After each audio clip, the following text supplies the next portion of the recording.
आज हम लोग काव्य खंड का चौथा चैप्टर जयशंकर प्रसाद द्वारा लिखा गया है, जो कि है आत्मकथा, आत्मकथ्य। इसी का हम लोग क्वेश्चन आंसर देखेंगे। यह चौथा चैप्टर। तो चलिए स्टार्ट करते हैं। जयशंकर प्रसाद का जन्म कब हुआ? तो 1889 ईस्वी में। जयशंकर प्रसाद का जन्म कहाँ हुआ? तो वाराणसी में।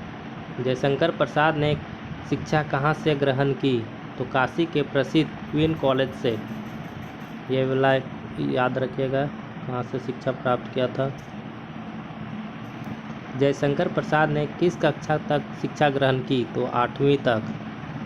जयशंकर प्रसाद ने घर पर किन भाषाओं का अध्ययन किया? तो संस्कृत, हिंदी तथा फारसी। जयशंकर प्रसाद किस प्रवृत्ति के कवि थे? तो छायावादी प्रवृत्ति। ये वाला देखिएगा, जयशंकर प्रसाद किस प्रवृत्ति के कवि थे? तो छायावादी। जयशंकर प्रसाद की प्रमुख काव्य कृतियाँ हैं झरना, आंसू, लहर, चित्राधार, कानन कुसुम, कामयानी इत्यादि। किस रचना के लिए जयशंकर प्रसाद को मंगला प्रसाद पारितोषित किया गया? तो कामयानी रचना है, मतलब उसी के आधार पे इसको ही किया गया था, सम्मानित किया गया था, उसी का लिखा गया है। जयशंकर प्रसाद द्वारा रचित नाटक कौन से हैं? तो ध्रुव स्वामी की, अजातशत्रु, चंद्रगुप्त, स्कंदगुप्त। नेक्स्ट देखते हैं, जयशंकर प्रसाद के उपन्यास कौन से हैं? उपन्यास खासकर इम्पोर्टेंट है, तो कंकाल, तितली, हितावरी उपन्यास देख लीजिएगा। उपन्यास जयशंकर प्रसाद के उपन्यास है। जयशंकर प्रसाद के कृति कहानी संग्रह है आकाशदीप, आंधी, इंद्रजाल। जयशंकर प्रसाद की मृत्यु कब हुई? तो 1937 में मृत्यु हो गया था इसका, जयशंकर प्रसाद का। पहली बार किस पत्रिका में आत्मकथा का प्रकाशन हुआ? तो हंस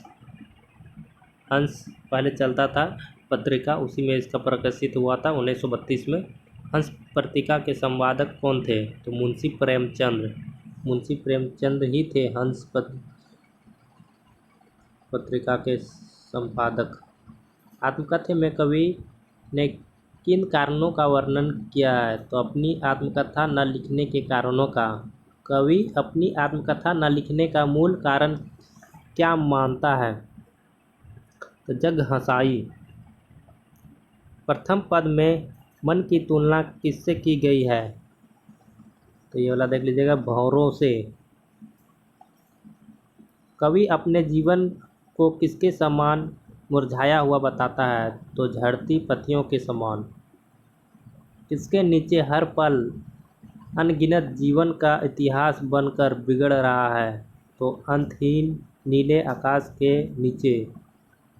कवि के जीवन में किसकी अनुपस्थिति है? तो सुख तथा प्रसन्नता की। कवि की जीवन किसके समान एक छलवा है? तो स्वप्न के समान।